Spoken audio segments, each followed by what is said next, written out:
Hello viewers, আসসালামু আলাইকুম। আশা করছি সবাই অনেক অনেক ভালো আছেন। আমি সোহাগ আপনাদের মাঝে আবার নতুন আরেকটি ব্লগ নিয়ে হাজির হলাম। তো আজকে আপনাদের অন্যরকম একটা জিনিস দেখানোর চেষ্টা করব। অন্যরকমটা হচ্ছে, আপনারা মানুষের কবর তো শুনেছেন, সেটা মুসলমান হোক, হিন্দু হোক বা যে ধর্মেরই হোক, কিন্তু আপনারা কি শুনেছেন যে ঘোড়ার কবর? হ্যাঁ, আমি আপনাদের ঘোড়ার কবর দেখানোর চেষ্টা করব। এটার অনেক ইতিহাস আছে, অবশ্যই সেটাও জানাবো আপনাদের।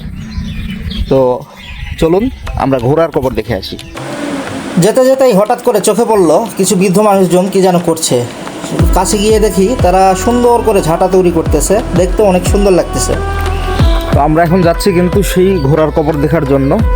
ঘোড়ার কবর দেখতে হলে একটু অপেক্ষা করতে হবে, কারণ আমি বাড়ি থেকে বের হয়েছি, আর আমার বাড়ি থেকে প্রায় হাফ কিলোমিটার দূরে সেই ঘোড়ার কবর। আর এইটা, আর আমরা রাস্তা দিয়ে হাঁটতেছি, হাঁটতে হাঁটতে সুইটরা খেলা করতেছে, সেখানে সুইটদেরও পেয়ে গেলাম। চলো আমরা সবাই যাই, আসলে যে সামনে যাবো এখন ঘোড়ার কবর দেখার জন্য। ঘোড়ার কবর, হ্যাঁ, ঘোড়ার কবর কি এর আগে তোমরা দেখছো? তোমরা নাম শুনছো? শোনো নাই? আমাদের এখানে কিন্তু ঘোড়ার কবর আছে। ঘোড়ার কবর দেখতে যাচ্ছিলাম, সেই সাথে দেখতে দেখতে আমাদের এখানে আমাদের ভাই ব্রাদার এবং ভাতিজারা বসে আছে ব্রিজে, তাদেরকেও নিয়ে যেতে চাইলাম, তারা গেল না। আসলে প্রচণ্ড গরম, এই কারণে বাতাস খাচ্ছে তারা।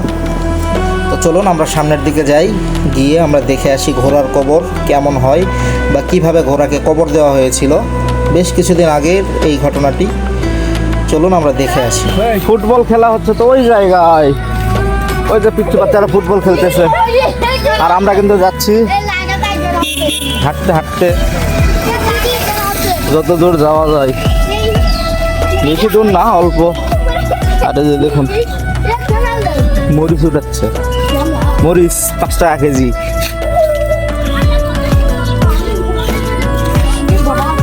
এ ওর লাগিছে তো, এ তোর কি সত্যি লাগিছে? লাগানি দৌড়াচ্ছে।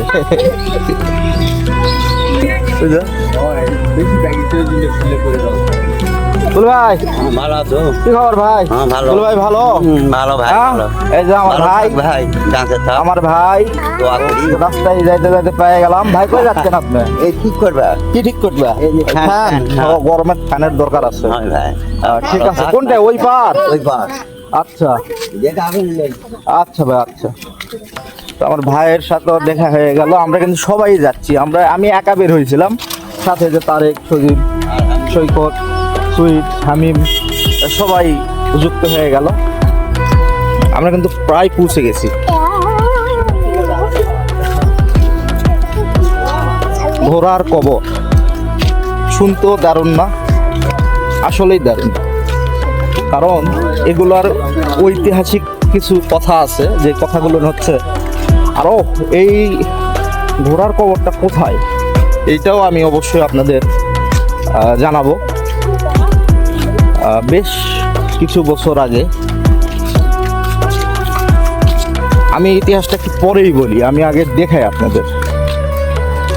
তা আমি কিন্তু প্রায় পৌঁছে গেছি। এই যে দেখতে পাচ্ছেন আমার হাতের ডান পাশে, এটাই হচ্ছে সেই ঘোড়ার কবর। এটা একটা, আর ওইটা হচ্ছে ওই রাস্তার ওই পাশে একটা আছে।